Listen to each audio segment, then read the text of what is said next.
everybody. Welcome to Kristin Talks. Last week when we were talking, I had told you that this week we would talk about faith and God's faithfulness, but we've had some different things going on, and so, I was telling you last week that I was going to share some of my story and who I was so you could get to know me. Well, you're going to now, because I'm not going to talk about faith and God's faithfulness today, because we've had some different things going on in my home, and things are a little topsy-turvy over here. Michael, my husband, his grandmother has lived with us for the last 4 years, and she just turned 101 years old earlier this month, and she passed away this week, and so we're just kind of upside down a little bit. When you have someone that comes and lives in your home for you to care for them, and they become more and more dependent on you, even though she is an adult, it's like she was my child. And I was her advocate, so she was like my child. So it's just been a tough few days, and we'll get through it and we'll be okay. And in saying that, I was thinking when I was coming on here, I was like, we need to talk a little bit about this, because I'm sure I'm not the only person in the world that's felt the way I have, or thought the way I have, or questioned or wondered about different things in life and death.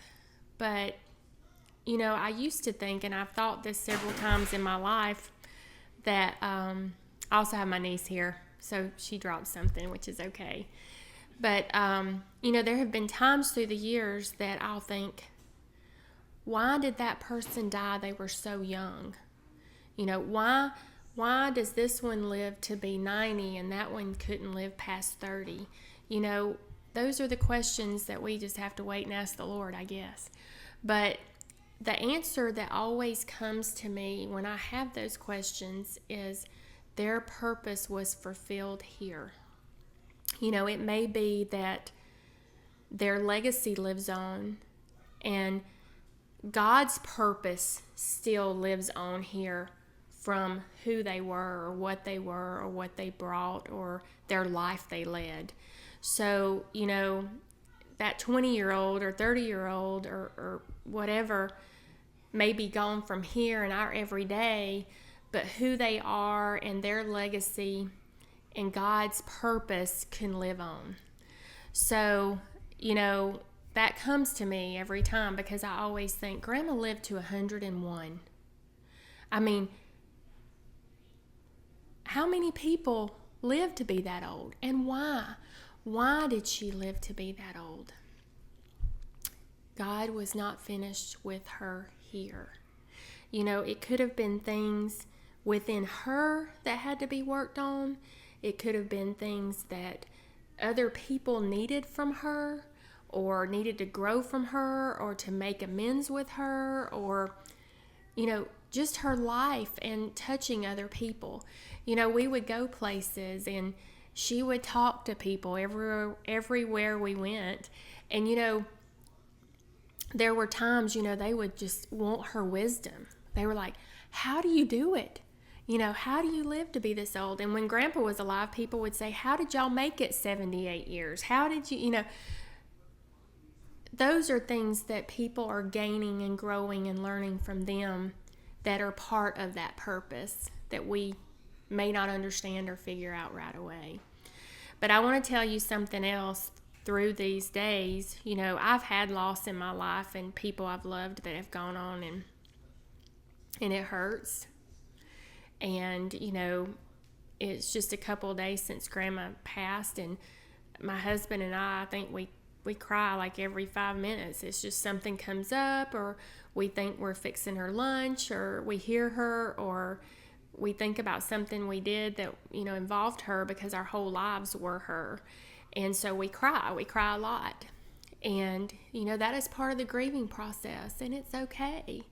And, I think it's important, and I know that those of you that listen to me regularly are probably like, oh my gosh, she's going on the journal thing again. But this is another one of those times that journaling is so good and so important. And, writing these feelings down.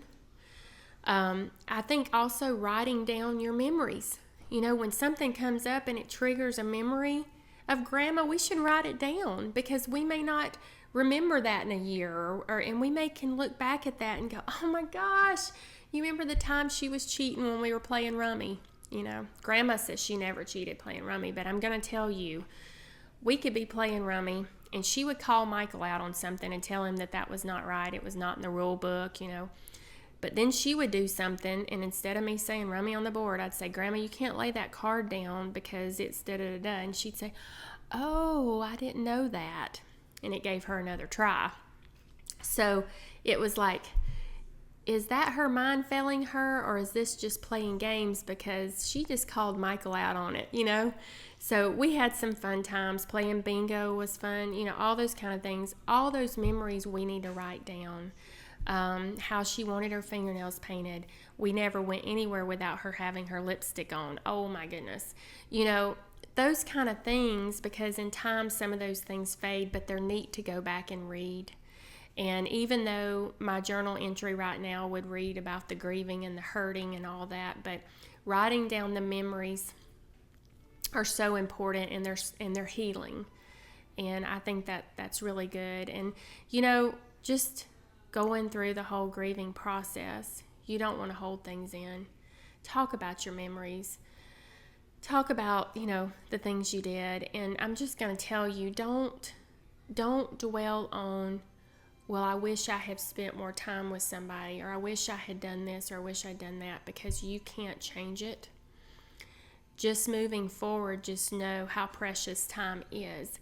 And that's another thing that goes back to the whole watching TV, watching our phone, your iPad, whatever you're doing. You have to make a decision.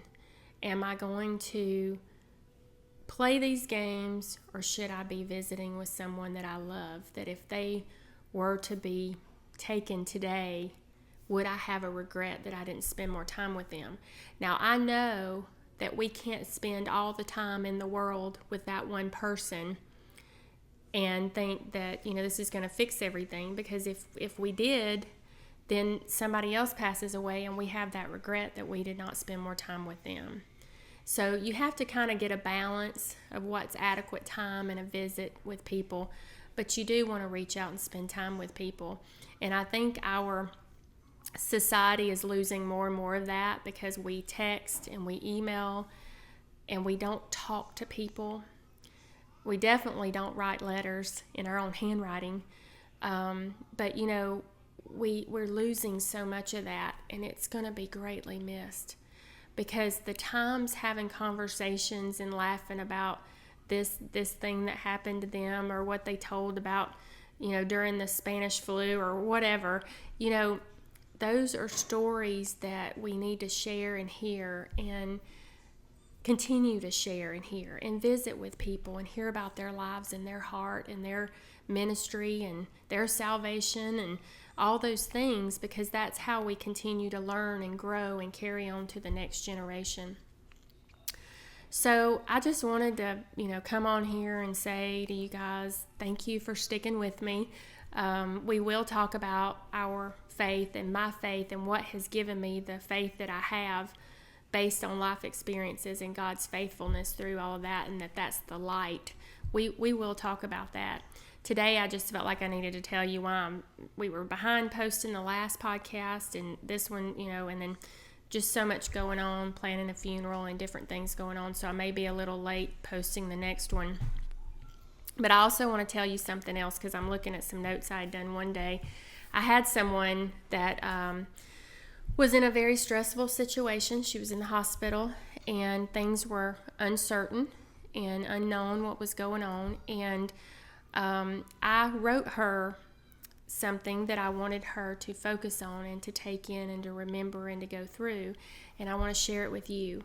And it's something that's another one of those mindfulness grounding things that I like to do. This one I actually wrote, and this is kind of something that I do sometimes in different little ways. But I want you all to take a minute, and I want you to close your eyes. And I want you to imagine that you are walking out into a beautiful flower garden. And I want you to imagine all these different colors, how sweet they must smell, how beautiful they are, how vivid the colors are. I want you, as you walk through the garden, I want you to start picking a bouquet of flowers that you will take and put on your dinner table. So imagine yourself, you're walking in this garden, you're picking this bouquet of flowers. The joy that all of this beauty brings. Oh my goodness, it is so beautiful.